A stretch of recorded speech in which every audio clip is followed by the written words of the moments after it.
Israeli प्रधानमंत्री ने गजा में सैन्य अभियान की पुष्टि की है। योजना का उद्देश्य हमास पर दबाव डालना है। रक्षा अधिकारी के अनुसार अभियान अमेरिका के राष्ट्रपति की मध्य पूर्व यात्रा के बाद शुरू होगा। इजरायल ने गजा के लगभग आधे हिस्से पर नियंत्रण प्राप्त कर लिया है। वित्त मंत्री ने गजा में विजय का ऐलान किया है, जबकि क्षेत्र में गंभीर मानवीय संकट उत्पन्न हो चुका है। इजरायली प्रधानमंत्री बेंजामिन नेतन्याहू ने गजा में नए सैन्य अभियान की पुष्टि की है। रायटर अबीर सुल्तान इरादा इसके विपरीत है, उन्होंने कहा, और अन्य इजरायली अधिकारियों की टिप्पणियों को दोहराया जिन्होंने कहा है कि इजरायल द्वारा अधिगृहीत जमीन पर वह बने रहेगा। योजना शायद हमास को संघर्ष विराम वार्ताओं में रियायतें देने के लिए दबाव डालने के लिए इजरायल द्वारा एक और उपाय हो सकता है। एक तीसरे व्यक्ति, एक रक्षा अधिकारी ने कहा कि नई योजना तभी शुरू होगी जब अमेरिकी राष्ट्रपति डोनाल्ड ट्रंप इस महीने मध्य पूर्व में अपनी अपेक्षित यात्रा पूरी कर लेंगे, जिससे संभावना बढ़ती है कि इस बीच इजरायल संघर्ष विराम पर सहमत हो सकता है। इन तीनों अधिकारियों ने सैन्य योजनाओं पर चर्चा करने के कारण गुमनामी की शर्त पर बात की।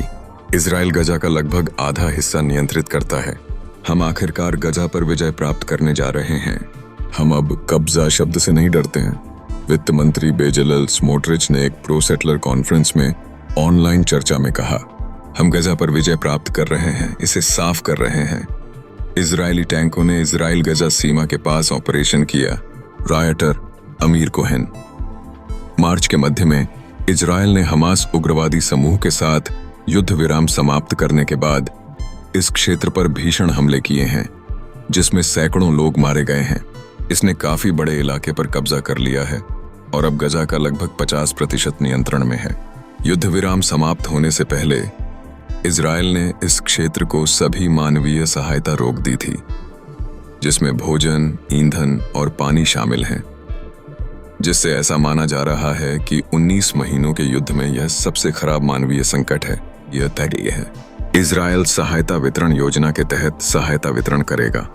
श्री नेतन्याहू ने सोमवार को कहा कि मंत्रियों ने गजा में एक शक्तिशाली अभियान करने का निर्णय लिया है, जिसमें जनसंख्या को सुरक्षित रखने के लिए एक आंदोलन शामिल है। योजना में सहायता वितरण पर इजरायली नियंत्रण भी लगाया गया है। News AI boss.